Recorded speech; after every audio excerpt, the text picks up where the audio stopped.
ఇద్దరు నేతలు ముందుగా హ్యాండ్ షేక్ ఇచ్చుకున్నారు. ఆ తర్వాత తమ విధి విధానాలు వివరించారు. కార్యక్రమ ఆరంభంలో అమెరికా ఆర్థిక వ్యవస్థ గురించి హ్యారిస్, ట్రంప్ మధ్య డిబేట్ జరిగింది. ఆ తర్వాత అబార్షన్ల అంశంపై ఇరువురు వాడివేడిగా వాదించారు.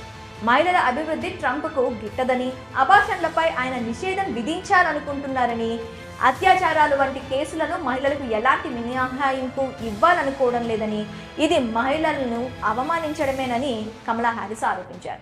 ఆయన అధ్యక్షుడిగా ఎన్నికైతే జాతీయ అబార్షన్ల నిషేధంపై సంతకం చేస్తారని, అబార్షన్లపై స్వేచ్ఛాప్రియులైన అమెరికన్ మహిళలే నిర్ణయం తీసుకోగలరని హ్యారిస్ అన్నారు. ఇకపోతే అబార్షన్ల గురించి హ్యారిస్ వ్యాఖ్యలపై ట్రంప్ ఘాటుగానే స్పందించారు. ఆమె అబద్ధం చెప్తున్నారని, అబార్షన్లపై నిషేధానికి తాను అనుకూలం కాదన్నారు. ఆ బిల్లుపై సంతకం చేయనని, అయితే 8-9 నెలల అబార్షన్లు ఎలా చేస్తారని, దానికి తాను అనుకూలం కాదని ట్రంప్ స్పష్టంగా చెప్పారు. ఈ సందర్భంగా హ్యారిస్ పై ట్రంప్ తీవ్ర విమర్శలు చేశారు. కరోనా కాలంలోనూ దేశ ఆర్థిక వ్యవస్థను గాడిలో పెట్టానని, తన హయాంలో అమెరికాలో ద్రవ్యోల్బణం లేదన్నారు. బైడెన్ అధికారంలోకి వచ్చాక అమెరికాను చైనా చీల్చి చెండాడుతోందని, హ్యారిస్ పెద్ద మార్కెస్ట్ అని, బైడెన్ హ్యారిస్ ఆర్థిక వ్యవస్థను నాశనం చేశారని ట్రంప్ విమర్శించారు.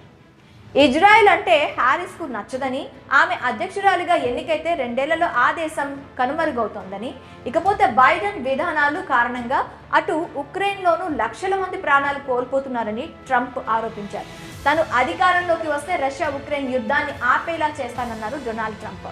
ఇక వలసదారులపై ట్రంప్ మాట్లాడుతూ వారంతా పెంపుడు జంతువులను తింటున్నారని విమర్శించారు. ట్రంప్ వ్యాఖ్యలపై కమలా హ్యారిస్ ధీటుగా స్పందించారు. ఇజ్రాయెల్కు తమను తాము రక్షించుకునే హక్కు ఉంది, కానీ ఈ యుద్ధం ముగియాలని తాను కోరుకుంటున్నట్టు చెప్పారు. ట్రంప్ నియంత్రణను ఆదరిస్తారని, కిమ్ జోంగ్ ఉన్కు ఆయన ప్రేమ లేఖలు రాశారన్నారు హ్యారిస్. ప్రపంచ నేతలు ఆయనను చూసి నవ్వుతున్నారని హ్యారిస్ ఎద్దేవా చేశారు. పొలిటికల్ డిబేట్ ప్రారంభంలో వీరిద్దరూ పలకరించుకుని హ్యాండ్ షేక్ ఇచ్చుకున్నారు. గత కొన్నేళ్లలో జరిగే లైవ్ డిబేట్స్ లో అధ్యక్ష అభ్యర్థులు ఎవరూ ఇలా హ్యాండ్ షేక్ ఇచ్చుకోలేదు. వీరిద్దరూ కొత్త సాంప్రదాయానికి తెరతీశారని అమెరికన్ మీడియా ఇప్పుడు అంటోంది.